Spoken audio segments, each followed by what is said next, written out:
আমাৰ ছাত্ৰ ছাত্ৰীসকল আমি আলোচনা কৰি আছো ইতিমধ্যে হৈ যোৱা HSLC পৰীক্ষাৰ গণিত বিষয়ৰ প্ৰশ্ন কাকতৰ MCQ প্ৰশ্নখিনি আমি ইতিমধ্যে কেইবাটাও চেপ্টাৰৰ প্ৰশ্নখিনি আলোচনা কৰিছো। আজি আমি আলোচনা কৰিবলৈ লৈছো বৃত্ত চেপ্টাৰৰ যিকেইটা MCQ প্ৰশ্ন আছে সেইকেইটা আমি আজি সলভ কৰিম। বৃত্ত চেপ্টাৰৰ প্ৰশ্ন MCQ হিচাপে 23-24 2023-24 আহিছিল আৰু 19ত এটা প্ৰশ্ন আহিছিল। গতিকে আমি প্ৰশ্নকেইটা সলভ কৰিবলৈ চেষ্টা কৰিছো। তোমালোকে ভিডিঅটো গোটেইখিনি চাবা আৰু চেনেলটো সাবস্ক্ৰাইব কৰিবা। যদি ভাল লাগে লাইক এটা দি আমি আৰম্ভ কৰিছো বৃত্ত চেপ্টাৰৰ প্ৰশ্নখিনি। প্ৰথম প্ৰশ্নটো লৈছো 2019ৰ A circle can have parallel tangents at the most. এটা বৃত্তৰ বৰ বেছি ড্যাশডাল সমান্তৰাল স্পৰ্শক থাকিব পাৰে। অপচন বিলাক আছে, খালি ঠাইটো পূৰ কৰিব লাগে। আমি কি হ'ব 1 বিত আছে, 2 সিত আছে, 3 ডিত আছে, 4। গতিকে এটা বৃত্তৰ বৰ বেছি ড্যাশডাল সমান্তৰাল স্পৰ্শক থাকিব পাৰে। আমি জানো যে বৃত্তৰ এটা বিন্দুত মাত্ৰ এটাহে স্পৰ্শক থাকে। গতিকে এই এটা বিন্দুৰ মাজেৰে এটা স্পৰ্শক আৰু ইয়াৰ সমান্তৰালকৈ যদি আমি আঁকিবলৈ বিচাৰো তেতিয়া হলে কি হ'ব, যদি এনেকে আকো দুটা বিন্দুত সেট কৰিব তেতিয়া হলে হিডাল স্পৰ্শক নহয়। গতিকে মাত্ৰ একজোৰ দুডাল সমান্তৰাল স্পৰ্শক থাকিব পাৰে। এহে বি নাম্বাৰ অপশনটো শুদ্ধ অপশন হ'ব। নেক্সট আহিছো 2019ৰ পিছত আকৌ 20-21ত প্ৰশ্ন আহা নাই। 23ত আহিছিল, 20-21-22ত আহা নাই, 23ত আহিছিল। 23ৰ প্ৰশ্নবিলাক লৈ আহিছো। The length of a tangent from a point at a distance 5 cm from the center of the circle is 4 cm. Find the radius of the circle. আমাক কি কৈছে, বৃত্তৰ কেন্দ্ৰৰ পৰা 5 সেন্টিমিটাৰ দূৰত্বত থকা এটা বিন্দু, এটো 5 সেন্টিমিটাৰ এ বিন্দু। এই বিন্দুৰ পৰা স্পৰ্শক এডালৰ দৈৰ্ঘ্য, এডাল স্পৰ্শক আঁকিব লাগে। এডাল স্পৰ্শক, এটা স্পৰ্শ বিন্দু। বৃত্তটোৰ ব্যাসাৰ্ধ নিৰ্ণয় কৰা। গতিকে আমি ধৰি লৈছো যে ও কেন্দ্ৰৰ পৰা এ বহিবিন্দু এটালৈ 5 সেন্টিমিটাৰ দূৰত্বত এই বহিবিন্দুটো আছে। এৰ পৰা এডাল স্পৰ্শক টনা গৈছে AP। এতিয়া আমি কি কৰিম, এইটো সংযোগ কৰিম। এইটো সংযোগ কৰিলে এইটো কি হ'ব, ব্যাসাৰ্ধ হ'ব। ব্যাসাৰ্ধটো আমাৰ উপপাদ্য আছে এটা যে স্পৰ্শকৰ স্পৰ্শ বিন্দুত ব্যাসাৰ্ধ লম্ব হয়। গতিকে OP লম্ব AP হ'ব। তেতিয়া হলে আমি পালো এইটো এটা সমকোণী ত্ৰিভুজ। সমকোণী ত্ৰিভুজৰ ক্ষেত্ৰত আমাক এইটো দিয়া আছিল, কিন্তু AP ৰ দৈৰ্ঘ্যটো 4 সেন্টিমিটাৰ, স্পৰ্শকৰ দৈৰ্ঘ্য 4 সেন্টিমিটাৰ দিয়া আছে। সেয়েহে পাইথাগোৰাছৰ সূত্ৰ এপ্লাই কৰি আমি ব্যাসাৰ্ধ উলিয়াম। OP ইকুৱেল হ'ব √OA² - AP²। গতিকে ইয়াতে আমি মান কেইটা বহাই দিম ও এর মান হল 5 স্কয়ার আৰু 4 স্কয়ার 25 মাইনাস 16 গতিকে হ'ব 9 থাকিব 9 থাকিলে ৰুট বৰ্গমূল ললে 3 হ'ব গতিকে সি নাম্বাৰ অপচনটো শুদ্ধ অপচন নেক্সট আহিছো 24 আন এটা প্ৰশ্ন লৈ 24 আন এটা বৃত্তৰ ওপৰত প্ৰশ্ন হৈছিল What is the distance between two parallel tangents drawn on a circle of radius 4 cm? আমাক কৈছে 4 cm ব্যাসাৰ্ধৰ বৃত্তত থকা সমান্তৰাল স্পৰ্শক দুডালৰ মাজৰ দূৰত্ব কিমান আমি জানো যে আমাক এনেকৈ কৈছে যে এটা বৃত্তৰ দুডাল সমান্তৰাল স্পৰ্শক আছে 4 cm ব্যাসাৰ্ধৰ বৃত্ত থকা গতিকে এনেকৈ আমি নগৈ আমি স্পৰ্শ বিন্দু আমি জানো যে কেন্দ্ৰৰ পৰা স্পৰ্শ বিন্দুলৈ টনা ব্যাসাৰ্ধ লম্ব হয় গতিকে ইয়াতে এইটো আৰু এইটো সংযোগ কৰি দিলে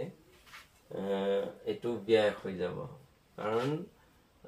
স্পৰ্শ বিন্দুৰ পৰা টনা ৰেখাবোৰ লম্ববোৰ কেন্দ্ৰৰ মাজেৰে যায় এই হিচাপে ইয়াতে লম্ব টানিলে লম্বটো কেন্দ্ৰৰ মাজেৰে যাব যেহেতু সমান্তৰাল ৰেখা আছে গতিকে এইটো যদি কেন্দ্ৰৰ মাজেদি যায় এইটো যায় ইয়াতো লম্ব হ'ব অৰ্থাৎ আমাৰ এই ছেদকৰ একেফালৰ অন্তঃকোণ দুটাৰ সমষ্টি 180 হ'ব গতিকে ব্যাসৰ সমান হ'ব স্পৰ্শক দুডালৰ দূৰত্ব গতিকে 4 cm ব্যাসাৰ্ধ হলে ব্যাসটো হ'ব 8 cm গতিকে ইয়াৰে কৈছে আমাক স্পৰ্শক দুডালৰ মাজৰ দূৰত্ব কিমান দূৰত্বটো হ'ব 8 cm নেক্সট আহিছো এটোৰ অপচন নাছিল আন এটা প্ৰশ্ন 23 if PP and TQ are the two tangents to a circle with center O so that angle POQ if then PTQ is equal to আমাক কৈছে এটা বৃত্তৰ PP and TQ are ধৰি ললো T বিন্দু TP and TQ দুডাল স্পৰ্শক TP TQ T বিন্দুৰ পৰা দুডাল স্পৰ্শক যাতে POQ angle POQ হল 110 তেন্তে PTQ সমান হ'ব আমি জানিম PTQ এইটো এংগুলৰ যোগ লাগে আমি জানিছো যে এটা বৃত্তৰ দুডাল স্পৰ্শক আৰু স্পৰ্শক দুডালৰ স্পৰ্শ বিন্দুৰ পৰা কেন্দ্ৰ সংযোগ কৰিলে যেটো কেন্দ্ৰত কোণ উৎপন্ন কৰে সেই কোণৰ লগত স্পৰ্শক দুডালৰ মাজৰ কোণৰ সমষ্টি 180 হয় গতিকে এইটোৰ লগত এইটো যোগ কৰিলে 180 হ'ব আমাক অপচন বিলাক দিয়া আছিল 60 ডিগ্ৰী 70 80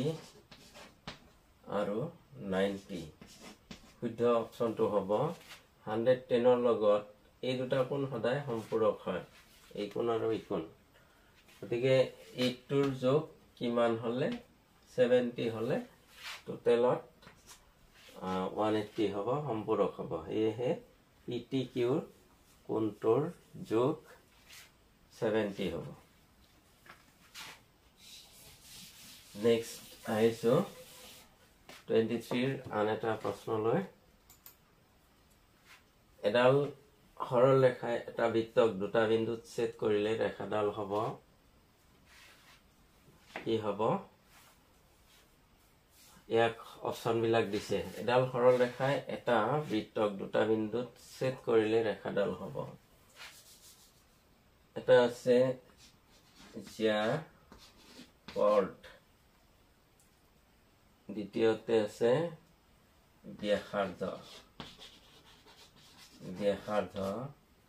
তৃতীয়তে আছে স্পৰ্শক টেনজেন্ট আৰু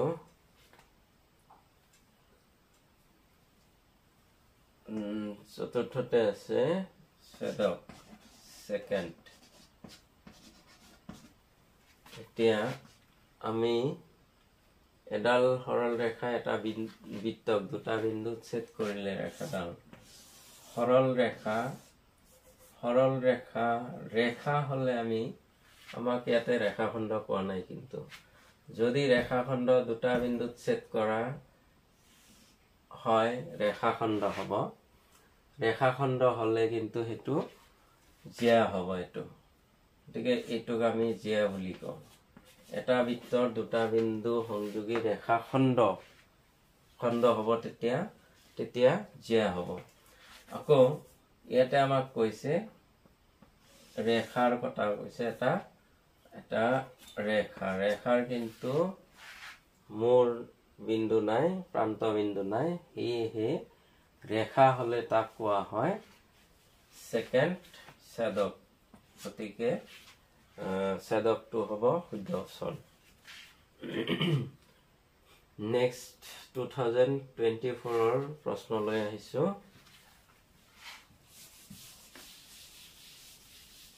2024 আছিল বৃত্তৰ আটাইতকৈ দীঘল জ্যাডালক কোৱা হয় বৃত্তৰ আটাইতকৈ দীঘল জ্যাডালক এটা আছে ব্যাসাৰ্ধ ৰেডিয়াস বিট আছে চাপ আৰ্ক নেক্সট আছে ডায়ামিটাৰ ব্যাস ডিট আছে মুখ্য চাপ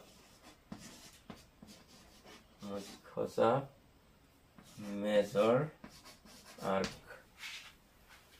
তেতিয়া হলে আমাক কৈছে যে বৃত্তৰ আটাইতকৈ দীঘল জ্যাডালক বৃত্তৰ আমি যিমানবোৰ জ্যা আঁকিব পাৰো তাৰে ভিতৰত আটাইতকৈ দীঘল জ্যা কেতিয়া হয় ইয়াতে আঁকিলে সৰু হ'ব ইয়াতে আঁকিলে আৰু সৰু ইয়াত আৰু সৰু নহয় অলপ ডাঙৰ হৈ যাব এনেকৈ আগবাঢ়ি গৈ থাকিলে যেতিয়া কেন্দ্ৰৰ মাজেদি যাব তেতিয়া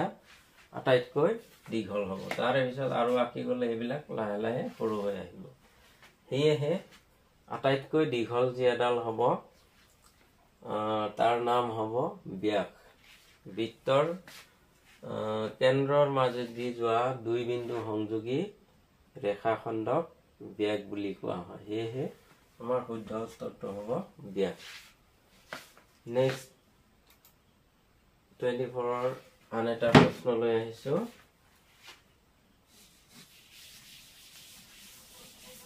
প্ৰশ্নটো আছে কিউ বিন্দুৰ পৰা এটা বৃত্তৰ স্পৰ্শকডালৰ দৈৰ্ঘ্য 24 সেন্টিমিটাৰ কিউ বিন্দুৰ পৰা এটো কিউ বিন্দু ইয়াৰে পৰা বৃত্তৰ স্পৰ্শকডালৰ দৈৰ্ঘ্য ডাল স্পৰ্শক এটো বিন্দুত স্পৰ্শকডালৰ দৈৰ্ঘ্য হৈছে 24 সেন্টিমিটাৰ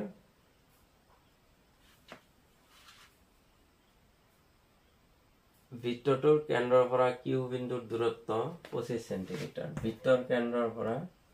25 সেন্টিমিটাৰ এটো তেতিয়া হলে আমাক বৃত্তৰ ব্যাসাৰ্ধ উলিয়াব দিছে if the length of the tangent drawn from a point q to a circle is 24 centimeter and the distance of q from the center of the circle is 25 centimeter then the radius of the circle এতিয়া আমি ৰেডিয়াসটো পাবলৈ হলে ধৰি ললো এটো কেন্দ্ৰ এটো p বিন্দু গতিকে আমি OP সংযোগ কৰিম OP সংযোগ কৰিলে OP এডাল ব্যাসাৰ্ধ কেন স্পৰ্শকৰ স্পৰ্শবিন্দুত ব্যাসাৰ্ধ লম্ব হয় গতিকে ইয়াতে এটা সমকোণী ত্ৰিভুজ গঠন হ'ব গতিকে OP হল ব্যাসাৰ্ধ OP উলিয়াবলৈ গ'লে আমি পাইথাগোৰাছৰ সূত্ৰৰ সহায়ত উলিয়াম OQ square minus PQ square গতিকে ইয়াতে মান বহাই দিলে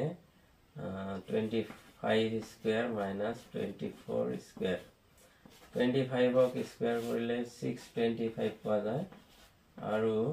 24 ক 576 পোৱা যায় গতিকে ইয়াৰে ৰিজাল্টটো হ'ব √49 হ'ব 49 হলে 7 হ'ব ব্যাসাৰ্ধ গতিকে অপচন বিলাক আছিল আমাৰ 7 সেন্টিমিটাৰ 12 সেন্টিমিটাৰ তাৰে পিছত 15 সেন্টিমিটাৰ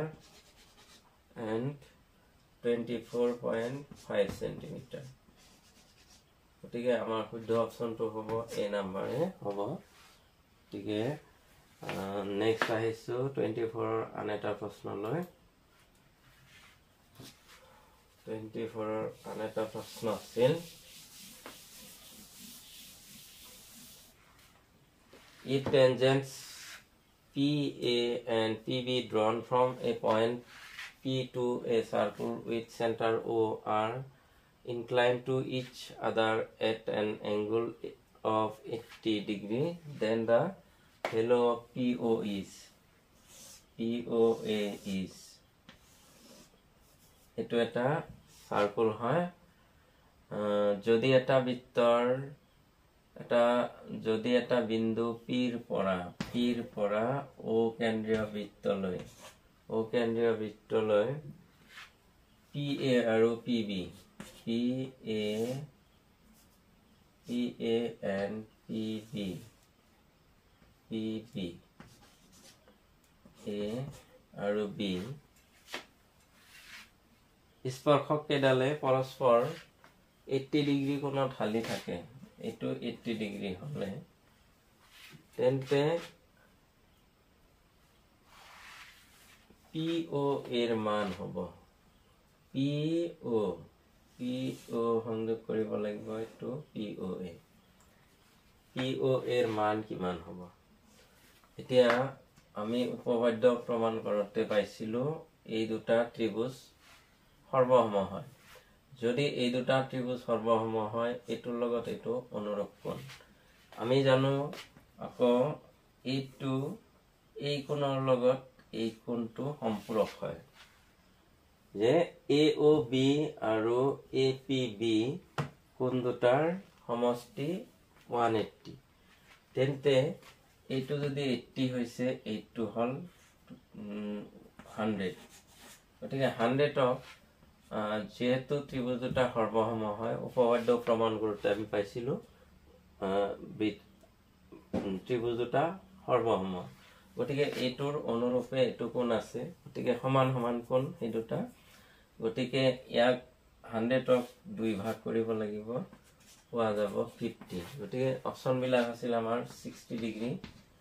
তাৰে পিছত 50 ডিগ্ৰী 70 আৰু 80 ডিগ্ৰী গতিকে ইয়াৰে শুদ্ধ অপচনটো হ'ব বি নাম্বাৰ 50 ডিগ্ৰী